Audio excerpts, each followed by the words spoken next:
Hi, my name is Michael Chikeen. The smartest people I've met have one common belief, that us silly humans really don't know much. For example, we still don't know why planes stay in the air, or how Tylenol or even gravity works. Yeah, gravity. Look it up. In today's distracted, clickbait, misinformation age, I wish we could all be less certain, more humble, and a lot more curious. Admittedly, I've been known to struggle with all three. So no more, no less, this show is my attempt to be that change. Thanks for joining me, and here we go. Hey everybody, welcome back to No More, No Less. I'm Mike Chikeen, and today in the virtual studio, we have a good friend of mine with us, Mr. Lloyd Grimes. Lloyd grew up outside the current smoke factory of Toronto, Ontario. He's the son of immigrants from Guyana, which is in South America, for those of you who don't know. And I mean, I didn't definitely have to look it up 10 minutes ago. Lloyd is currently the customer success director at a large tech company in Toronto. He's a dad 5 times over with 2 grandkids and his extended step family. He's a part-time coach using his love of basketball to give back to his community and impact the lives of young people he's about to connect with. Today on the podcast, we're going to step into the scary, murky waters of race. We're going to chat about what blackness means in America, and basically Lloyd's going to teach me exactly how ignorant I am. So enjoy the ride, everybody. Here we go. Lloyd Grimes, welcome to the show. Thanks, Mike. That's a heck of an intro, man. Scary, murky waters. Boom. Just, and I'm going to teach you? I can't teach you. Yeah, we'll just have a chat. I think it's going to be a byproduct of us chatting here. Fair enough. Because, well, actually, let's first start with like how your folks came from Guyana here, because I think we've all heard the European immigrant story to death, right? For Ontario. So I'd love to hear a little bit of that. Sure. My dad actually, by trade, is an electrician, and at the time, in the 1970s, actually late 60s, early 70s, there was a huge push for within South America, very specifically, and throughout the Caribbean, to bring electricians and trade people into Canada and North America, actually. So my dad and I always have this joke. Actually, all the kids, we always bug him. He had a choice between going to California to work within movie studios as an electrician, or go to Canada and work on the railroad. He chose the railroad. So the constant conversation is, did you not know where California was versus where Canada is and what the weather was like?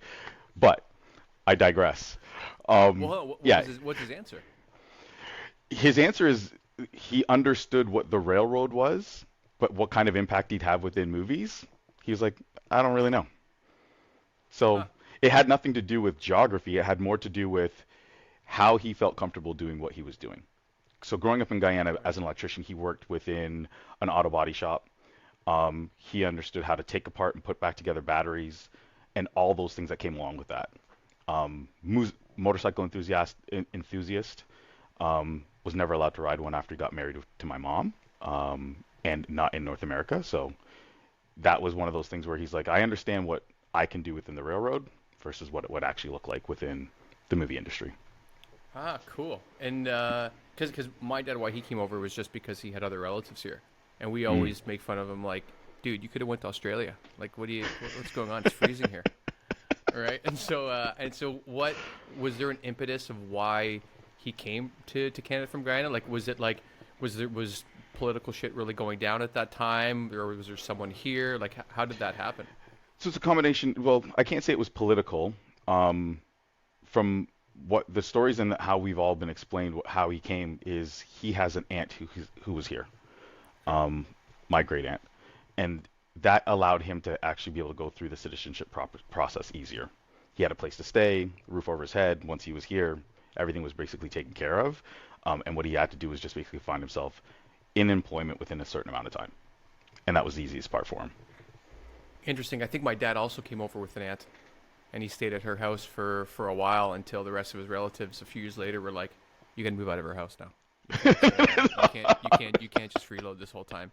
And he was like, well, why? She does my laundry. She cooks for me. Where am I going to go? I remember he told us the story like 3 years ago, and we're like, what a loser. Man, you got to get out of that house. Mind you, I would have done the same thing. 100%. Yeah. 100%. His story's a little bit different in that his aunt's here.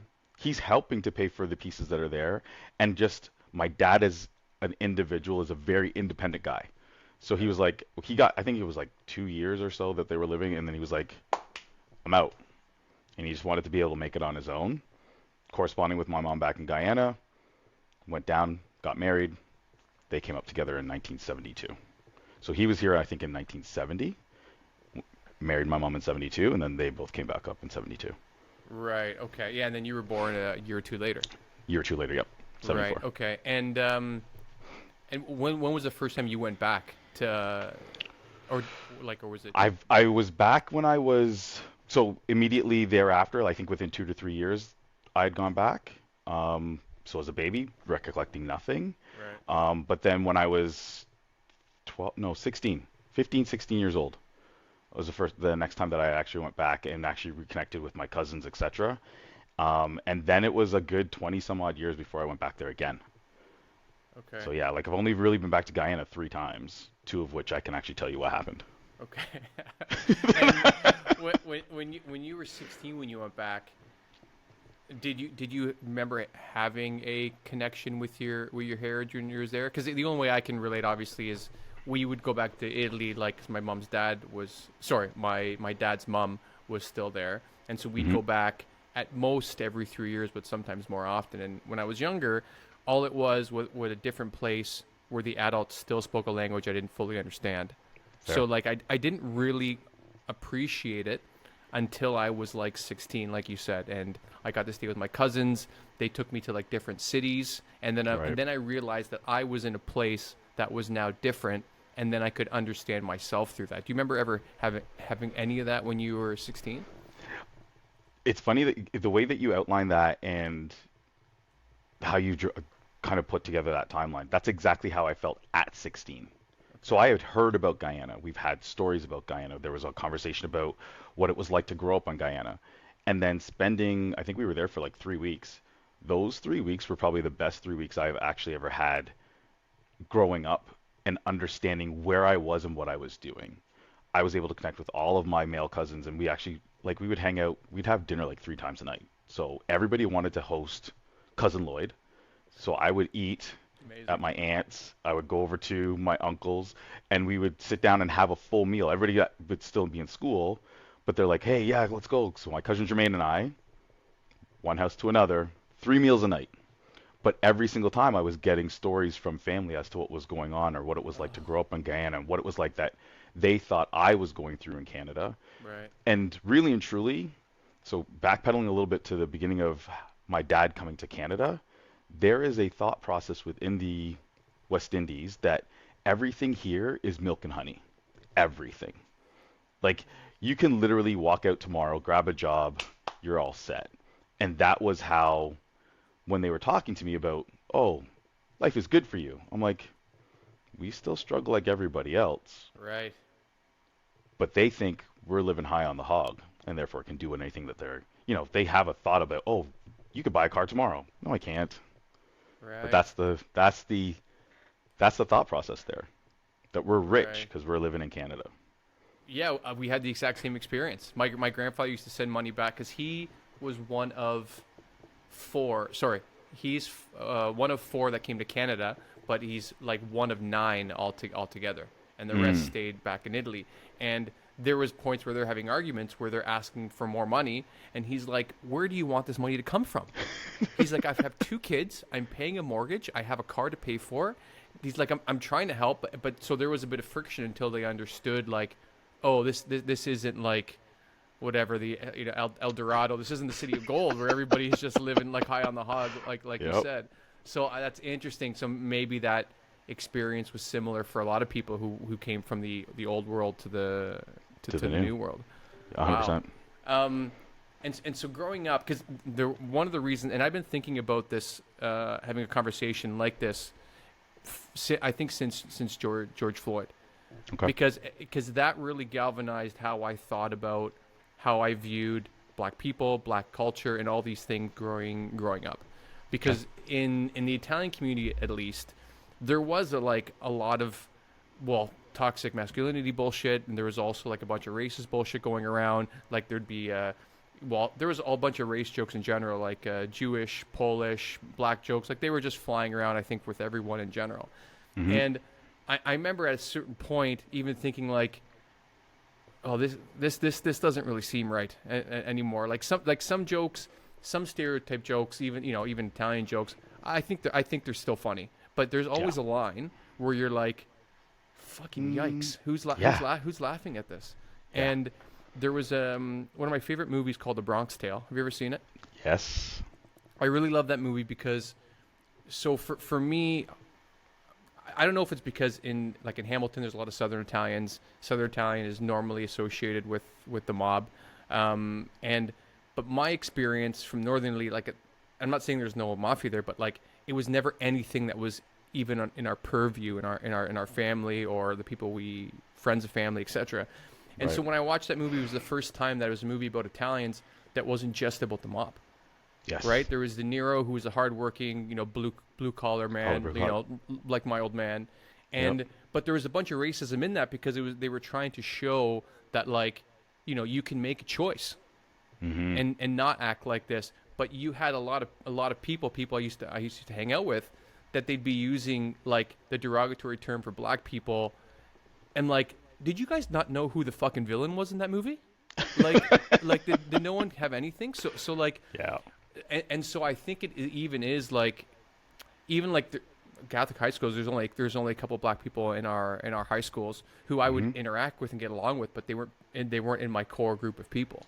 Right. And so I really do think, and I've been thinking about this since our call a couple of weeks ago, that it really was like you and Martin and working at Marcus Evans, where we used to have a lot of these like engaged conversations about race and prejudice, and you and I would hang out all the time. And I think like that was like the last bit of like, oh yeah, all this race stuff is complete fucking nonsense. Right. And so I would love to know, like growing up in Canada, like what that was like, and really just, like I said, like teach me these things that otherwise I'd have no idea how to find out about. So you said a lot there to unpack, and I think if we go through it bits and pieces, growing up in Canada, there is a thought process that Black Americans, I'm using the United States specifically, that is the type of culture and pieces that you see within Canada. Okay. The benefit of being in Canada has been the cultural diversity even amongst blacks. In that, if you're Guyanese, you're Trinidadian, St. Lucian, Grenadian, Jamaican, we all have our separate identities, and it didn't just get molded into 400 years of you're black. Right. So within Canada, you have pockets of people who very much identify with their West Indian background, but are still identified as Black Canadians, if that makes sense. Yeah. The piece that I find that happens within the United States very specifically is with regards to how they came to the U.S. and how slavery kind of impacted that overall. That is a picture that is kind of painted all the way across our border into Canada, and it's not the same. That said, there are still moments in time, I can't even say moments in time, there is still a perception period across race lines of what a black person is. And if you were to sit down and have a conversation with most people and you tell them you're from the West Indies, the only place that they can identify right away is Jamaica. But there's so much more to the West Indies than just Jamaica. Right. So there's that piece. Then there's the piece of, to your point, who's the villain in what story and how do you see it? Going back to A Bronx Tale. If you're really taking apart how black people were perceived in North America, Canada very specifically, there are a lot of things that were very similar to the States in how you could own property, when you could actually do certain things, and how you actually got through. A story that happened to my dad, I was a very young child at the time. We got lost on the street, just driving through Toronto somewhere. And in getting lost, we got pulled over. The only recollection I have of this story is lights were on, somebody was talking to my dad, it was a police officer. But the questions that were asked of my dad as I got older and we had that conversation again was, why are you down in this neighborhood? Do you not know where you are?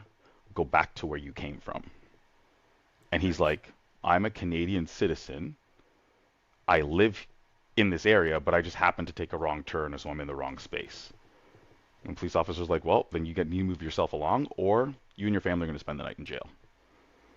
What the fuck? And this is late 70s. Yeah. Wow. So taking that and fast forwarding to your point about growing up in Hamilton and the amount of black people that were in your school. I grew up in South Oshawa. Everybody knows the Schwa, those who are from Durham region. Good old Schwa. 900 to 1,000 kids in the school. And when I got there in grade 9, I was one of, I want to say like 10 max in my grade of over 100 students that were black. That's actually a lot more than, maybe it's because I went to a Catholic school. Because I would assume you went to a public school? Yeah. Okay. So 10 kids in my grade throughout, so over 100 kids, and there's 10 kids that are black in grade 9. Yeah, so that's like 10% of the school. There's no way that my high school had 10% black kids. No way. But I don't remember, like, thankfully I don't remember there ever being a race issue at all in my high school.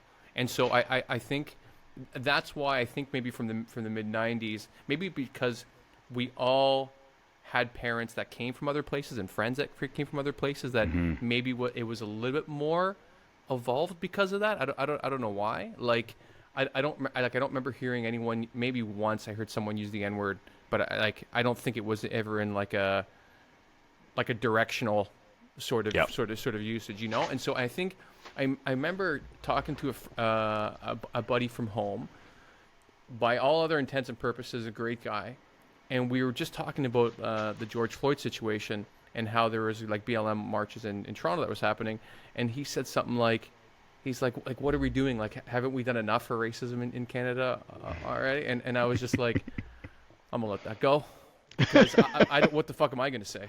Right. Do you know? But like, that's when the first time I thought about it, thinking like, I don't think this guy is even come in contact with more than a handful of black people in his life. Fair. Right. So like, what the fuck is he saying? Right. that we've done enough, when you don't even know what needs doing. And that to me, that last piece of what you said is the part that people are failing to understand. Okay. So going back to my high school of 900 people, there's 100 people in grade 9, there's 10% of us that are black, and then we had an influx of other immigrants. So Cambodia, there was an issue within Cambodia at the time. There was a lot of people immigrated from Cambodia, and just understanding racial diversity within that group. I very specifically remember there being points in time within our school, as the black population started to grow, that there was tension. So by the time I got to grade 11, I remember very specifically a full-out fight breaking in what was called the pit back in GL Roberts. There's this just open space, and there was a full-on fight over who's doing what and why are you here. And I was like, right. This is where we are. Again, at the time, being 4 foot nothing, and 100 pounds soaking wet, I'm not really the one pushing forward to actually have the overall conversation and argument, but it broke out across the groups. And when I say groups, within our school, you would literally you could go into the lunchroom or go out and see there's a group of black kids, because there was 10 of us that hung out like consistently, and we could float between groups, but we weren't accepted by some. And that's where the fights, and I remember very specifically that in grade 11, that was a fight when I started to see a lot of skinheads start to show up. Okay. And that's where it stemmed from. So I was like, if that's how the mentality is going to go forward, we have a lot to cover. In my young mind, I'm like, I'm no different than you, not realizing that they see me as completely different than them. Right. Yeah, because I think as far as most people, you know, non-black people in Canada, I think the farthest we can go is that I think we're pretty safe. I feel pretty safe and confident to say that, like, racism in Canada is nowhere close to what it's like in the U.S. Like, to an extent, is that fair to say? Because the stuff we see on the news is like a kid going for a jog and someone in a pickup truck gunning him down. Like that story is unfortunately pretty common in the past 5 years. And I don't mean common like every day, but if you have a handful of them, I think that's horrific enough to be common. So Agreed. Is it safe to say that, or what do you think? I think it's the difference very truly is, Mike, is the subtlety of it all. And that's the issue. Within the States, they're emboldened to be very pro-American, and pro-American ultimately equals pro-white. Within Canada, it's the Canadian culture is very welcoming, opening, and understanding who fits where. But the other piece of that is the who fits where. And subtly, you don't belong here. As an example, and kind of just a story that literally just happened a little while ago is I'm out with a neighbor because I'm just trying to get, like, we just recently moved into Ajax, and I'm just getting to know everybody in the area, like, within the last year. And the neighbor and I go for a walk, and we're having a conversation about what it's like to be here, how much we like where we are, the things that we want to do in our neighborhood.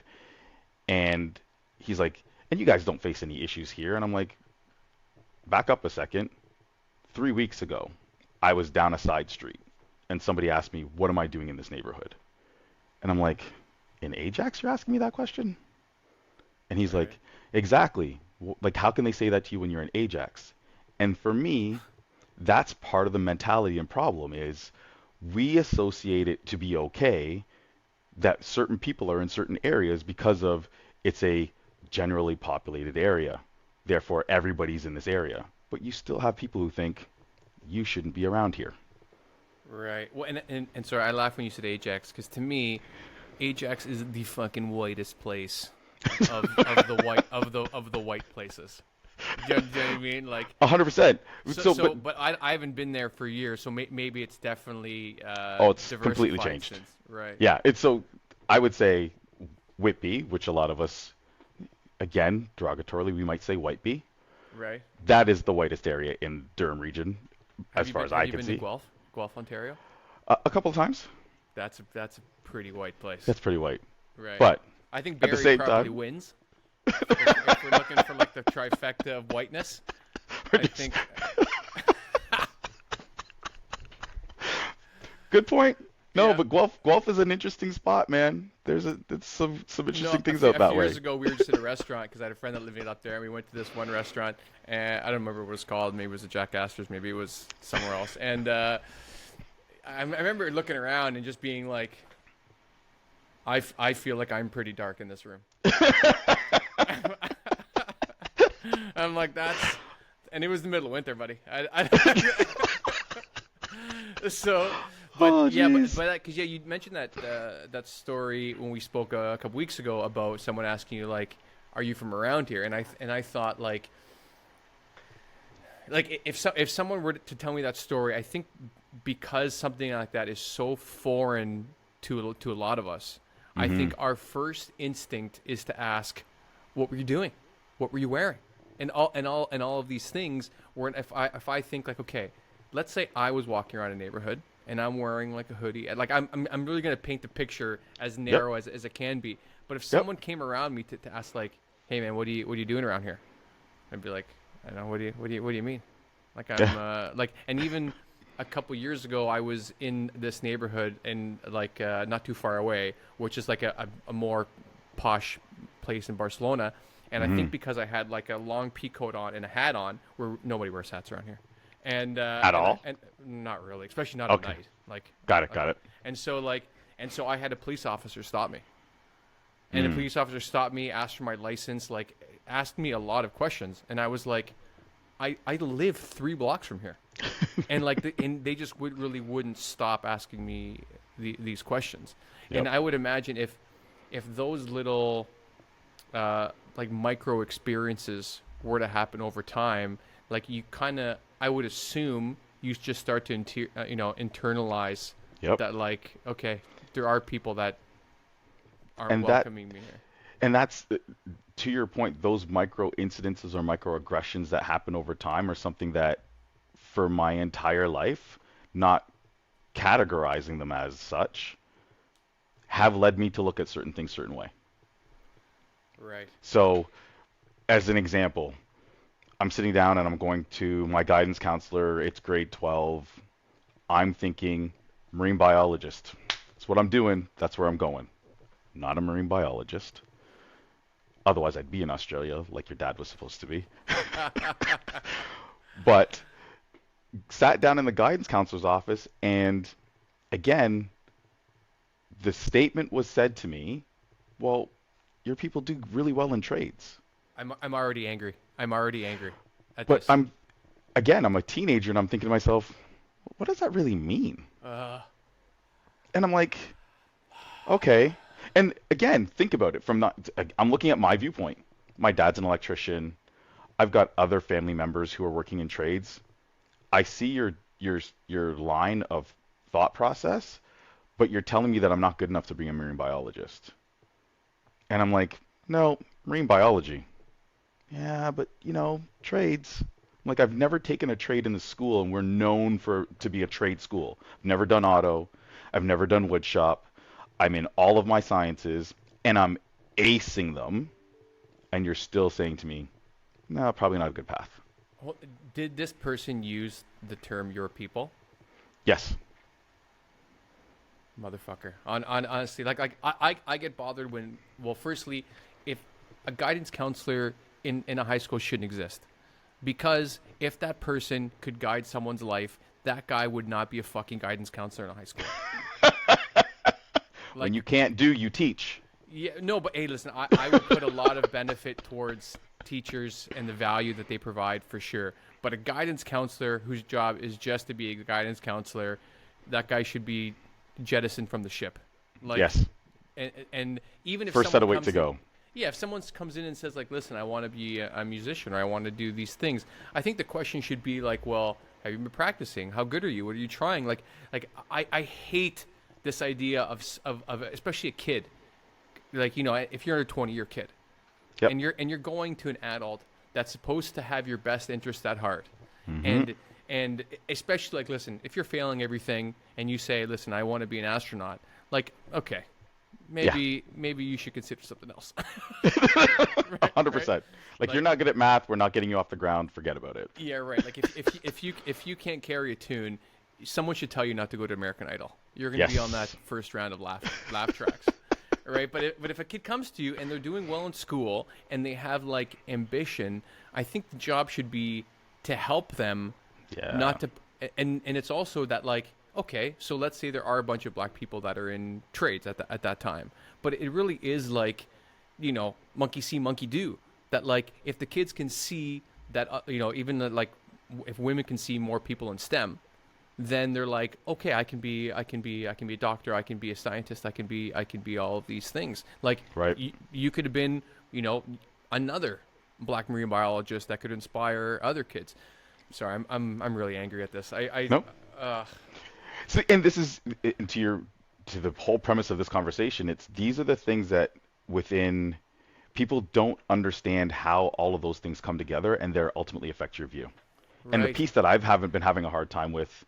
Not a hard time with, but I've been trying to dive into now is, how long has this been happening to me and how has it affected me? All of my life, but those effects I've been trying to narrow down because I can't allow people to tell me where I can or cannot go. Right. So if you're going to then push to a direction, there has to be a purpose behind it, a reasoning behind it, and then making sure that you figure out how to conquer those steps and put people in front of you who can actually help you out. Yeah, sure. Until you make your own decision that you want to keep going, or maybe you want to pivot. But I think, like, my opinion on this is that human beings, we're all looking at our peer groups to really understand who we are fully sometimes. Mm-hmm. And if the adults we reflect on, and unfortunately other people around us, are telling us that we're supposed to be in this box, then you get enough of that.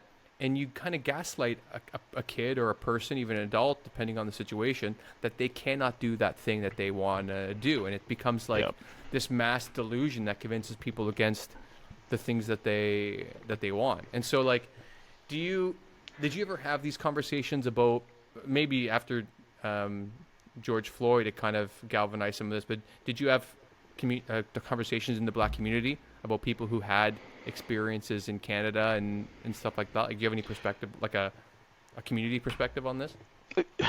So it's been an ongoing conversation. I've got a really close group of guy friends, where we're always going back and forth about different ideals of what's happening, etc. Um, we've always gone back and forth about what these things are and what they mean.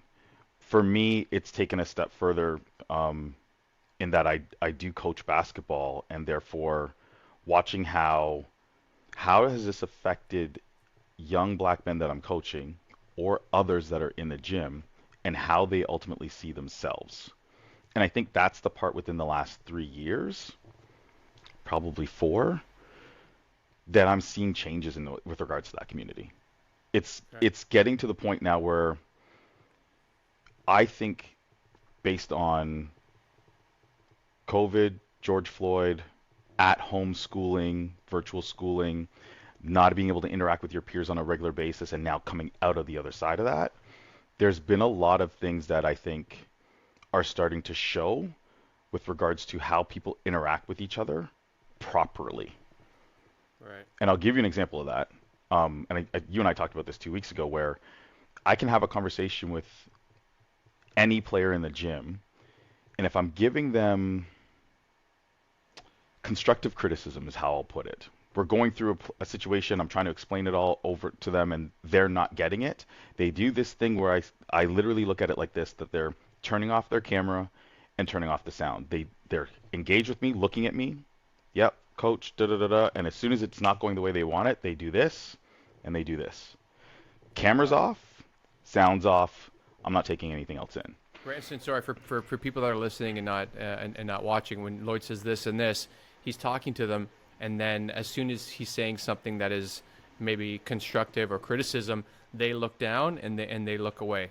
That's right? And they and Yeah. they and they and they switch off. So you think it's perhaps similar to when they would be online, that they could disconnect, but now Yeah. they're potentially bringing that into person to person interaction. Yeah, absolutely. Like the Right. look, for me, it's the look down. Like the camera going off for me is a big signal in we're not interacting anymore on the same level. And I don't know how to take in this information that you're giving me, coach. And a Right. lot of, before COVID and doing the whole virtual situation, you'd have players who would do that, and I could get them back into the engagement. Hey, kid A, let's have a conversation. Come on, Johnny, let's have a conversation. And I can bring them back out of the look down and actually re-engage with me eye to eye. I'm finding that now it's taking a lot longer, and I have to find different ways to connect with them. It can't just be like, no, my normal style of coaching is very hard nosed. It's very by the book, but I'm trying to take you through these steps, and I outline the steps to you. I'm finding now that I have to course correct for myself. I've got to bring in humor. I've got to bring in a relation to something else, so video games. I've got to bring in a relation to family to be able to get kids to, I call it going from system A to system B. So if you're driving a car and you're normally driving a regular automatic car, you're used to hit the gas, hit the brake, steer. I Right. need to bring you to system B, where it's, I'm going from gear one to gear two to gear three to speed the car up, and all of a sudden I've got to re-engage you. You're trying to get to gear six by jumping 4 5. I need to bring you back down to gear three and Right. get your system to actually kick in again. Right. So what they're doing is intentional. Yeah. Right. And so how can we, like, is there a way that you're connecting this sort of person to person interaction to race? Um, for some of them, yes, because I think they see it and they understand it. I think the benefit for me is standing in front of young black men who are playing basketball. They see me as an older black gentleman in the gym who is trying to guide them somewhere. And therefore, I become an additional figure within their community that looks like them. Right. And therefore, we can have different conversations at different levels when they're ready. For some of them, it's hard for them to equate back to, okay, well, and I'll give you a prime example of this, and you and I have talked about this very briefly. A dad overseeing his son in the gym and having a conversation, I've seen in the last little while where that is very much a, you have to do it this way. This is the way that men play. This is the way that we go about things. And therefore that, I don't want to call it toxic masculinity yet, but that masculinity piece is heavily enforced.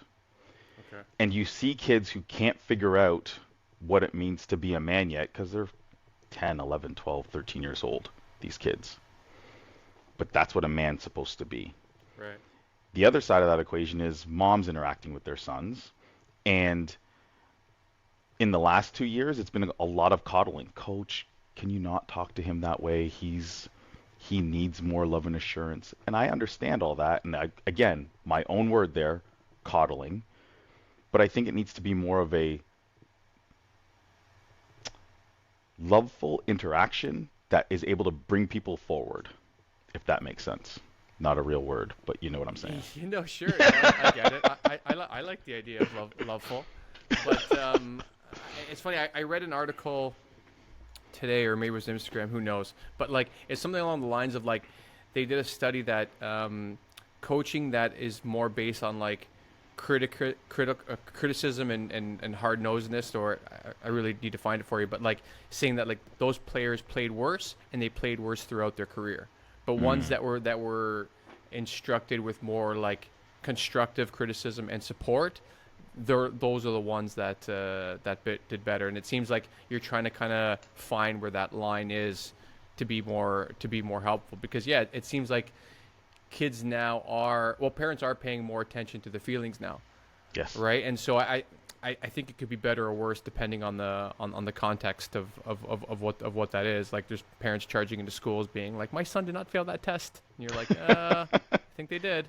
Yeah. I think they did. Numbers Yeah. numbers are numbers. Numbers don't lie. Yeah, but but it's really interesting because I think if, as you said, like in the Black community, maybe that presence of what it means to be a man, which is this like real nebulous man box, you know, and there's just so much evidence out there that people that are trying to perform masculinity and traditional masculinity more are the people, like boys and men, that are more aggressive.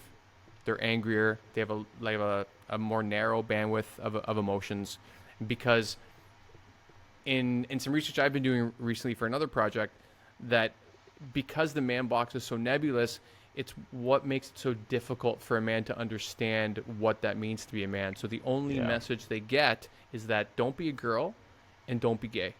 And so that message takes away the humanity from boys and men. And the only way that we resist it is with friends around us and people around us that are helping us to resist these tropes. But if if you're in a community, like let's say maybe aspects of the Black community, or if you're in Russia, or you're in these really heavily masculine ideas dominated places, then you kind of feel like you have to do that, otherwise you're going to be punished for it. And that's just like, then your emotions have nowhere to go. Nowhere to go. And right. The key piece of that is I'm now seeing that explosion of emotion in practices. So what's happening is, and I said that, so I had a parent meeting last night where I walked them through my thought process on how I evaluate players.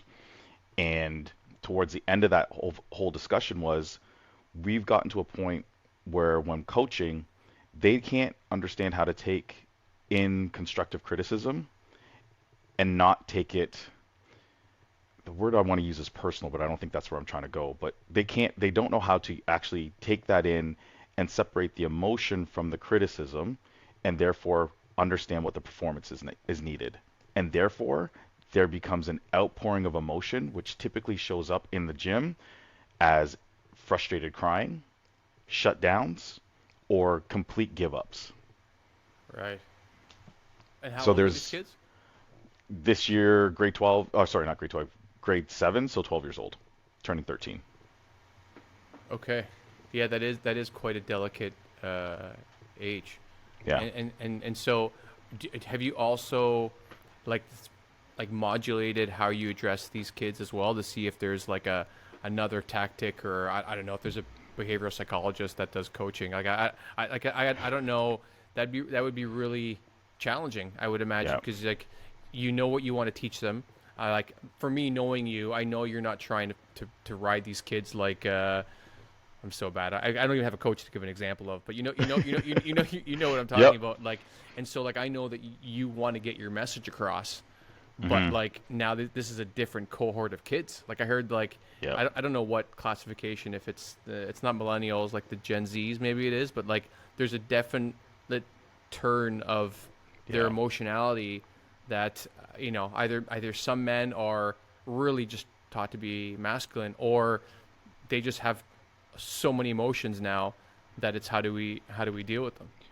And that's so, to that point is not only how do we deal with them, but how do people around us deal with them? Because Mm, i- our generation, growing up as young men, we were told to hold that line. Your emotions shouldn't be playing into everything that you're doing. I heard that my entire life. right. Now, how do you, as a person who is overseeing this younger generation, take on those emotions and help them navigate it? I've never been taught how. So how can I Right. help somebody? Right. Well, then, yeah, it's you have to go to your local library, buddy. Yeah. I don't know, because I don't know, because I think what I'm learning now, reading about more mental health stuff, is that like what would have been, and I really can't fault our parents here because they didn't even know that this was something that they should do for us, Thank you. right? And so like, yeah, it would have been nice if they did pay attention to what we said and how we were feeling, and I'm Yep. sure we all got like on the spectrum of that care, right? And so, but a lot of these kids now, like, yeah, I don't know, because if the thing is, Yeah. we need to be taught how we can process our emotions. Because I remember even Yes. when I played softball, I was really hard on myself. I was really hard on myself growing up, and Hmm. like I remember playing baseball, and I was so nervous that I was on third base.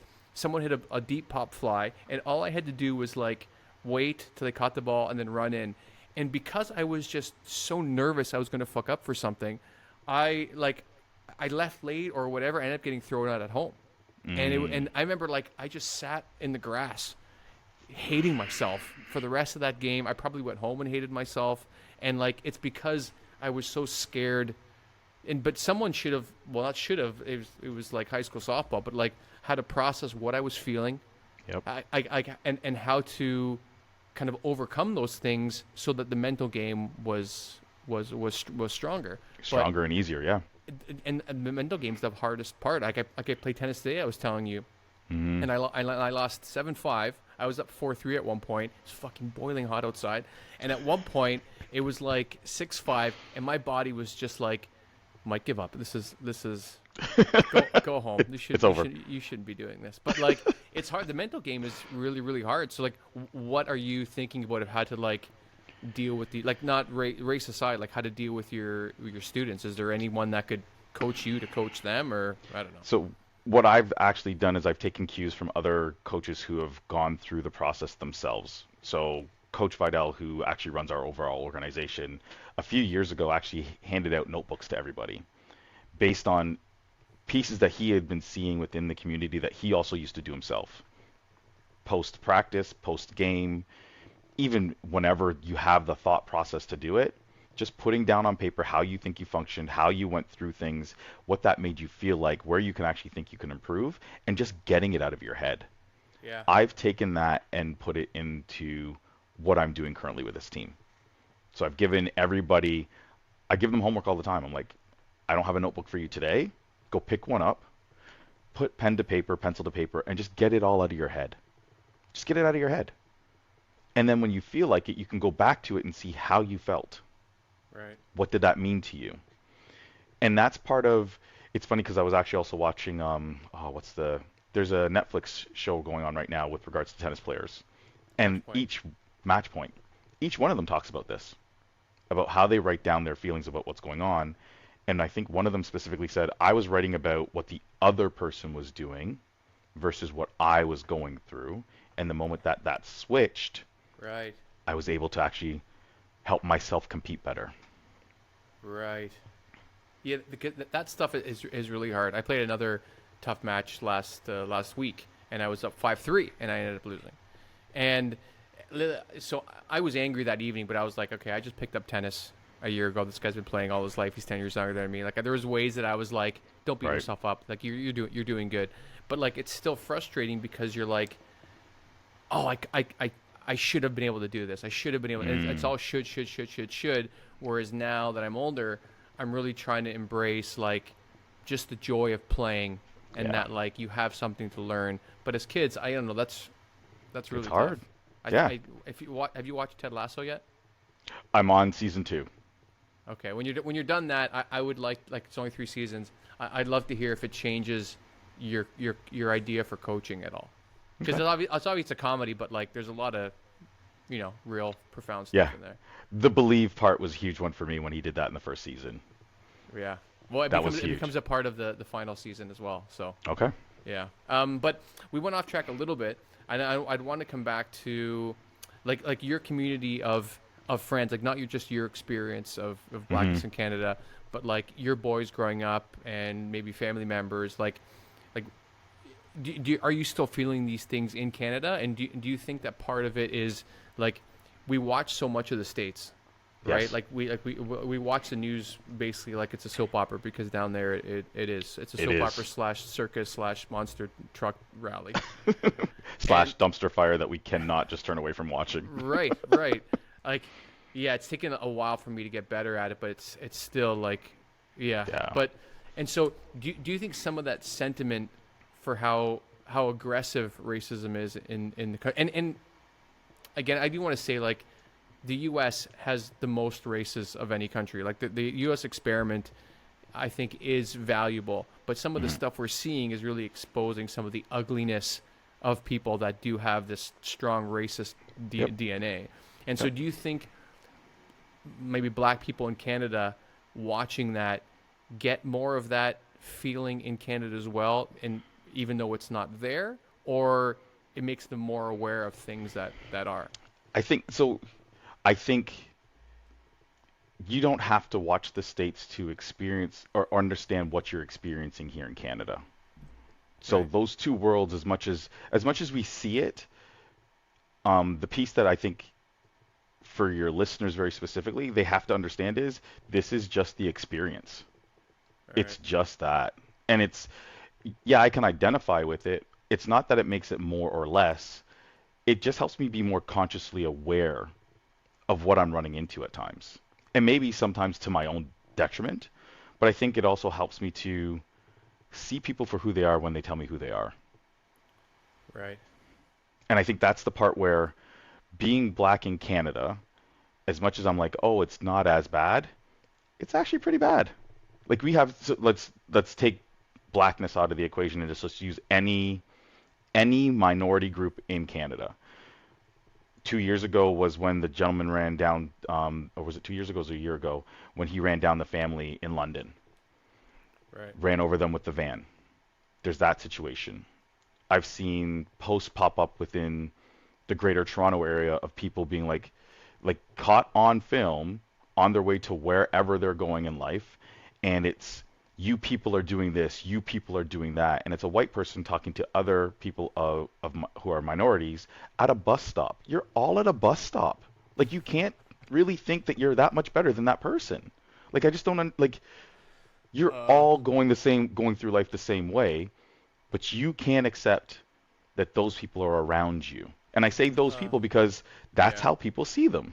Right. And so I'm laughing because like it is ridiculous. And but it's also so sad that the woman that is, I don't know why I made it a woman, but like this it was actually, but yeah. Right, this Karen, or this person at the bus stop can't see that these are like fellow humans that are going through probably not a so dissimilar struggle that she is, but her only way to have, I guess, status is to see these people as less than.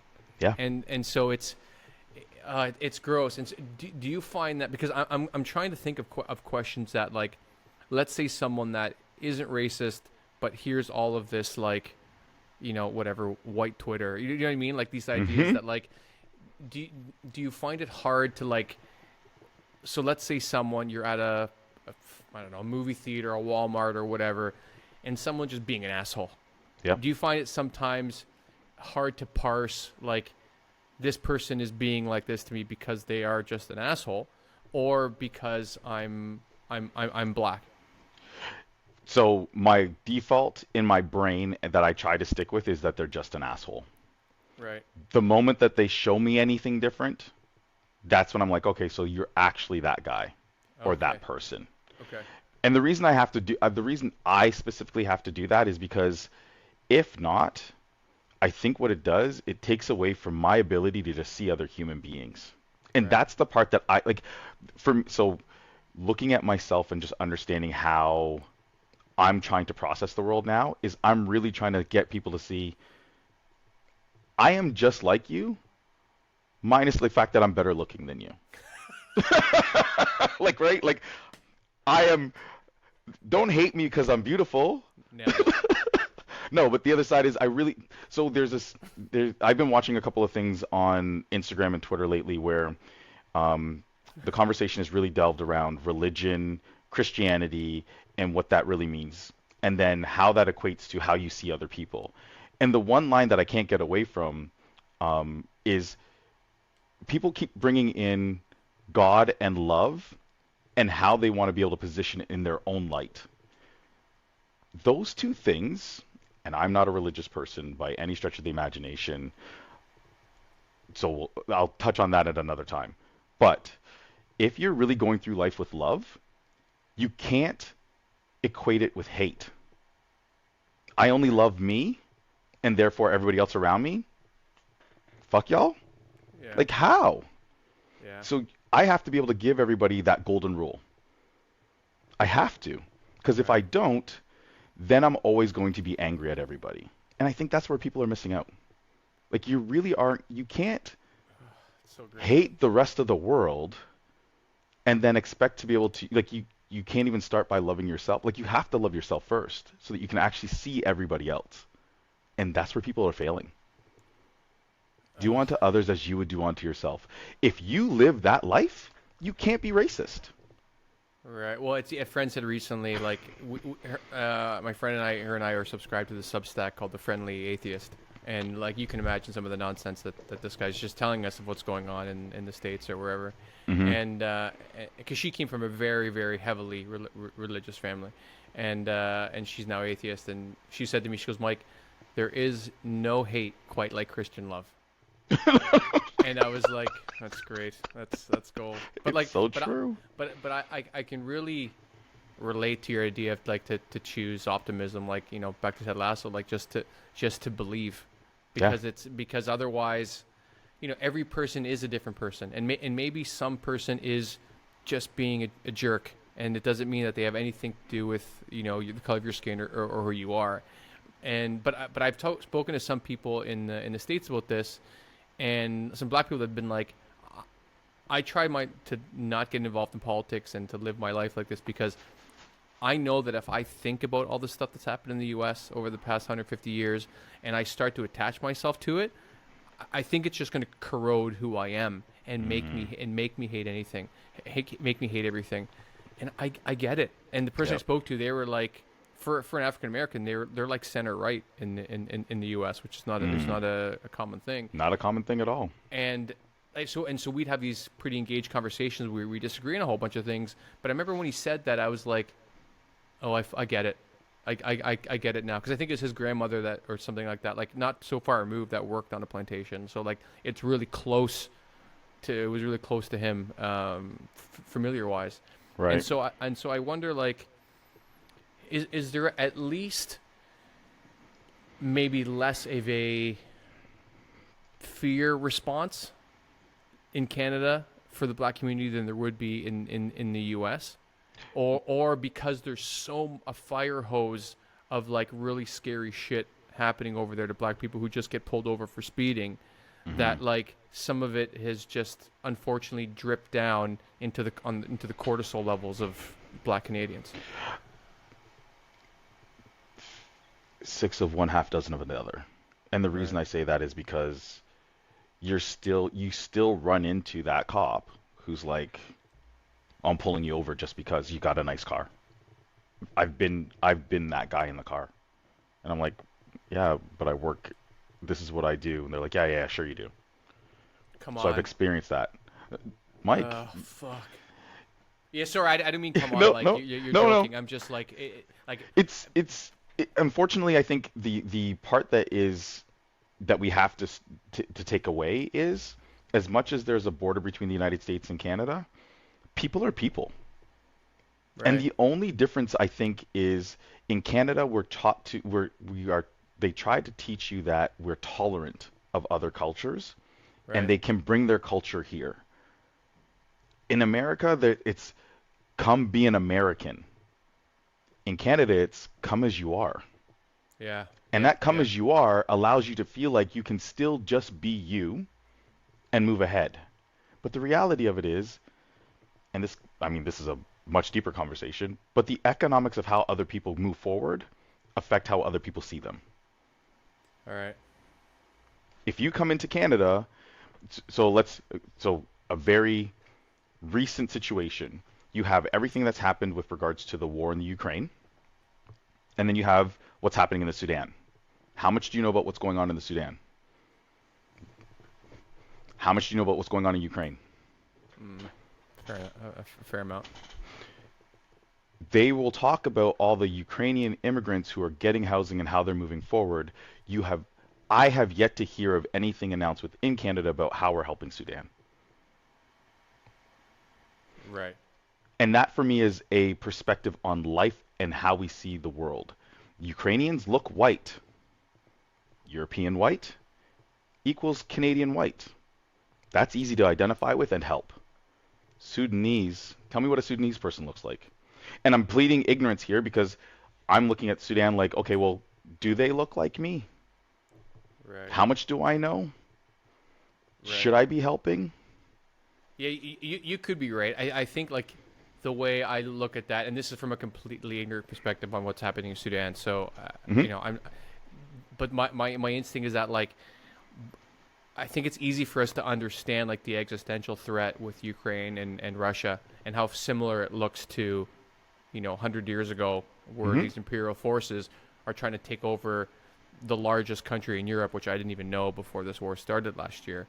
And Right. so, like this clear and present danger, I think everyone feels a lot more for how it impacts all of the West, Hmm. whereas whereas the Sudan is just far removed from Western culture. I think that's the way I look at it. So I don't know if that's necessarily a race thing, but I'm sure there are aspects of it where we just don't talk about it because they're not like us. Yeah. And they don't impact us because there's no, to your point, it's the economical impact, but it's also the impact on the Western world. But then it's how do all those things actually equate based on what else we see? Right. Right. And so if we take Ukraine out of the situation and we go back to anything that happens with regards to any type of threat. So I'll give you an example of me watching the news. There was a shooting in downtown Toronto in the entertainment district. Automatic picture goes into your head. Okay, downtown Toronto, multicultural place. What happened? How did it happen? My brain is always, was it a black person? Right. Whereas, what was the situation within London with the running down of everybody? Who would do something like that? And my brain goes, that's a white guy. Yeah. And it's how we categorize those things over the course of time that helps us, not helps us, but that's the visions and goggles we keep putting on and having to take off. Dude, I think you're totally right now, and I want to pull on this thread for a bit because you mentioned of how like these goggles that we continually put on, I think it becomes our default for how we see the world. Like, Hmm. okay, a very minor joke about black people when I was I think maybe elementary school, and right, it Hmm. was and it was a clever turn of phrase. It's like, what does a black kid get for Christmas? Your bike. And Wow. so, yeah, and that's the earliest racial joke I remember hearing. And I remember laughing at it, like the surprise turn of phrase. I still think joke-wise, I still find funny. But when I think of it, and to your point of what you just said, if these so-called benign jokes are being told through your childhood, then you just start to understand, like, well, I don't know a lot of black people, but all these jokes must be right for a reason. And then you get away from your mantra that every person is a different person, and you just start to think like, well, most black people must, on average, be criminals. So then the kid that grows up without any exposure to the antithesis of that sort of joke ends up in Oshawa or in Ajax, sees a black guy in his neighborhood and is like, what are you doing here? And you don't even think about where that came from. And actually, a perfect example, a few months ago, so there was like an organization of like, I don't know, there's a get together from a bunch of guys I used to know from school or whatever, and we had like this Facebook chat, something I'd never been in years. You look at every now and then, it's the same fucking stupid jokes 4 times over, right? Like, and these aren't even guys I hang out with. And so, but one time I went in to see what was going on in Nonsense Land, and someone posted this Instagram thing, and it was like a picture of the Incredibles, but superimposed, because there was a black family that they all dressed up like the Incredibles and it looked awesome. But the caption was the Arrestables. Jeez. And I got the fuck out of that group. Yeah. And it makes me realize, because these are guys that are my age, but these are guys that maybe didn't travel, that stayed in their local towns, that maybe only ended up sticking around with Italians or other white people and all these things. And then you think that these jokes, when you're 40, are still fucking funny. Still funny. And so it's like, I'm glad that all that shit went down with George Floyd. So maybe people have an idea that like, no, this shit's wrong. Yeah. And so like, yeah, go ahead. So unpacking what you were just saying, and the whole incident with George Floyd, and the reason for me that it was so impactful and that it brought a groundswell of what was going on, was we were finally able to, and I'm using we in the most royal sense of black people, all of us, were finally able to say, this is the fucking shit we're talking about. Right. It's captured on film of somebody not looking at this person as a person, and therefore allowing them just to breathe. Right. And so for me, that's the COVID, the blessing and the curse, George Floyd, the blessing and the curse. Those two things had to happen at the same time for us to be able to sit back and be like, what the fuck? But then you go to the other side of that equation, and all the things that started to act out at the same time that were, so watching social media feeds, news feeds over the course of the next 6 months, how many times were Asians attacked because of COVID? Because it came from China, Mr. Right. Donald Trump. Right. But then you have to take the equation, you have to really take the people out of the equation and understand where all those things, those goggles you keep putting on, are coming from, right. And how much are you actually taking a moment to do some critical thinking? Right. Like, my job on this planet is not to steal your bike. Right? Like, Asian people don't want other people to get sick unless they're fucking evil. Right. Well, and listen, the next pandemic's going to come from somewhere else. So like, so now what do? We blame everyone that comes from the country where a pandemic comes from. Like, so yeah, the whole thing is nonsense. Like, listen, even if it did, come from that wet market or that lab, that's just how we should be saying these wet markets should be outlawed, or there should be more. There should be more security checks within that lab. It has nothing to do with some guy trying to raise his family in Guangzhou or Guangdong. Yeah. I'm actually trying to come up with the city that I know, and I definitely got both wrong. Anyway, it's definitely not Guangdong. I'm going to look that up. Yeah, I was going to say that doesn't sound right. That sounds like a Chinese porno. Definitely. But, and one that I'm not watching. I've got some really terrible jokes I'm going to skip over, but the idea you had is great because like, and it really bothers me to think that like I never subscribed to these ideas, even at these jokes that I laughed at. But I wonder how much impact it was that like my second job out of uni, I was 24, maybe 25 when I joined Marcus Evans, and two of the first people I met and interact with all the time was you, who was like a senior sales guy on the floor, and then my boss was a Nigerian guy. Yeah. Right, and so you don't even think of how it changes your worldview and how that expands, because otherwise, like maybe at 24, I just realized, oh no, but like these two guys are smart, awesome, thoughtful people, and that just sinks in without you even thinking about it. Right. Right, and I don't know, like, because so many people are just busy with their lives that like how do we give people perspective, so people that are in Mississippi that probably have 40,000 of those jokes way worse than the one that I just told you that we had growing up, like how do you undo that? I don't know, like we have to just wait until they die off and then there's enough diversity in the mating in those countries. I don't know, it's a 300-year wait. It's funny that it's interesting that's like if that's what we have to wait for, we're never getting there.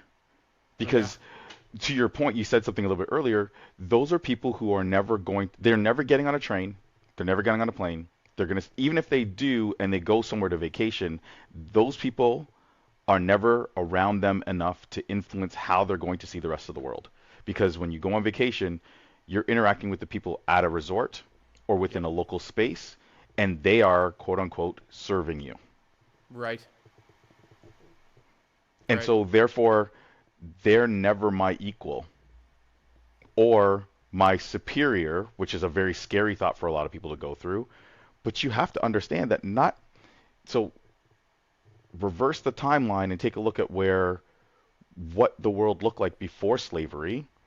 That's not where the world started. And that's what a lot of people have a hard time getting past. Right. If you are really taking a look at overall where people came from, what they've been able to accomplish, do some critical thinking, use Google, and find out what it meant to grow up anywhere else. Yeah. And then take a step back and ask yourself, and this is the part where, going back to my earlier point, I need to be able to see people for just being people. Because I know that you've come with whatever you're coming with. Your goggles are your goggles. My only job is to make sure that you see me. And if you can't see me, thanks for moving out of the way. I'm good. I'm going to keep moving forward. This is how my life has to go. Right. Yeah, because even if you take it from the religious standpoint, like those same bigots that hate Jews, if they just did this thought experiment to say, okay, if you happen to have parents that would have moved to Tel Aviv or whatever, like, or whatever, Dubai, you would have grown up Jewish or Muslim. You would not be a Christian.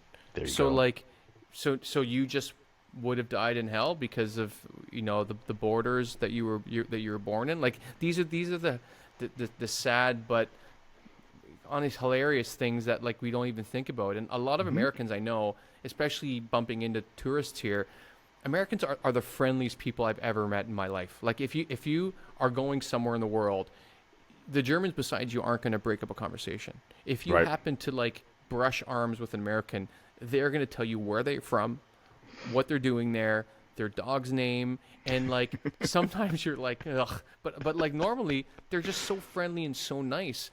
And so I think like if there was more exposure, I think it would kind of be along the lines of like how gay marriage was legalized. Right. Like enough of people had gay people in their family that felt strong enough to come out, and then the family had to deal with the reality of that. So a lot of people have realized like, oh no, I still love my son. Yes. This is, and okay, I understand now where Now it's all other. It's like, oh, I've never met a Jewish person, so they must be bad. And I don't see many black people aside from what Fox News says, so no, they must be bad. Right. And I don't know. Yeah, it's funny that you say that because I think that's when you start to see about how people are willing to accept themselves and therefore be be authentically them. People around you will either accept you or not. And within every single culture going forward, you have it's a decision point.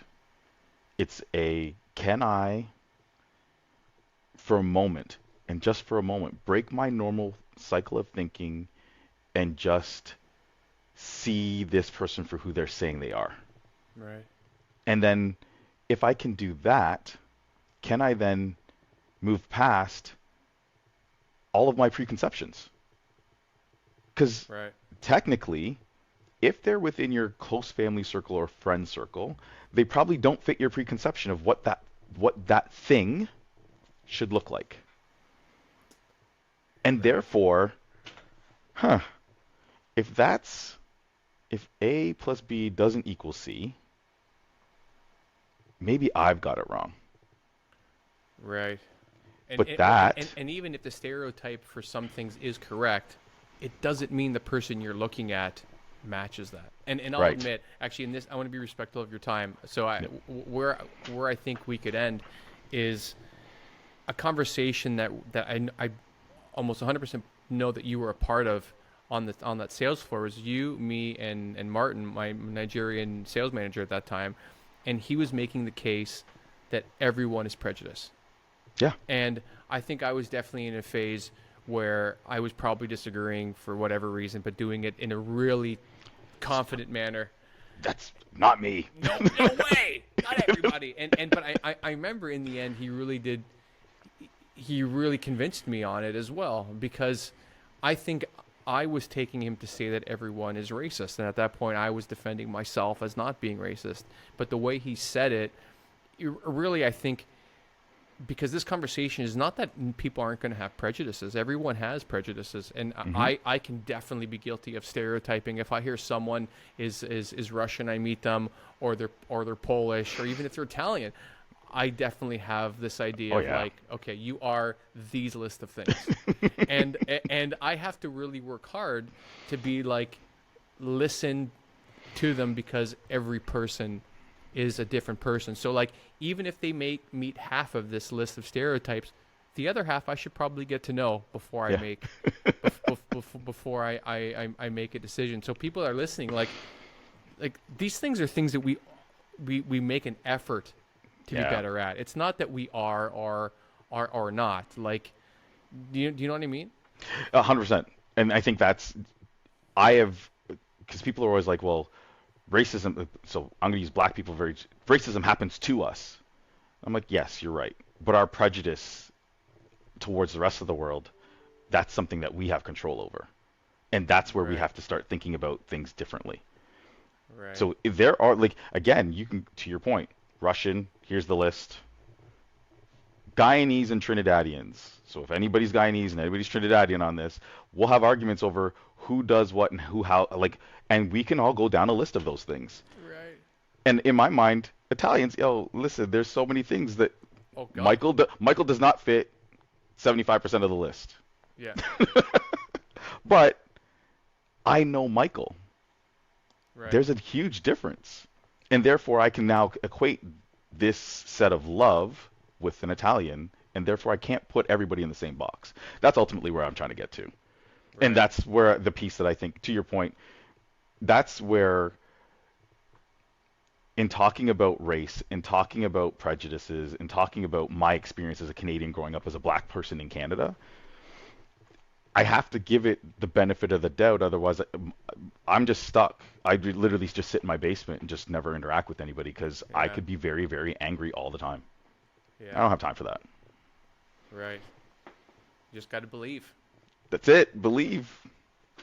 Make sure that's right in front of your mirror when you're flossing your teeth, as Ted Lasso said. Yeah. You know what? I'm glad that's come out of this, that it's really reminded me to make more of an effort like that as well. To also believe that, like, again, every person is a different person, Yep. and if anyone can just try to do it. Just You're gonna try. fail sometimes, but just try. So, man, thank you so much for your perspective, for your time, and your friendship, and for being here. Appreciate you having me on, Mike, man. This honestly great conversation. Would love to dive back in at any point in time with anything that you want to cover. Appreciate All the time, right, man. all right. We'll brainstorm it up. Sounds good. Ciao. Cheers. So, thanks for listening to No More, No Less. I appreciate the time you spent with me today. So, please subscribe and rate the show if you enjoyed it. It'll help me create more amazing content and get that next little bit of validation that I so deeply crave. If you didn't enjoy it, well, that sucks. But to make sure, I think you should listen to my next 10 episodes and then decide. I mean, come on. Rome was not built in a day. I'm just getting warmed up here, guys. So thanks again. See you next time.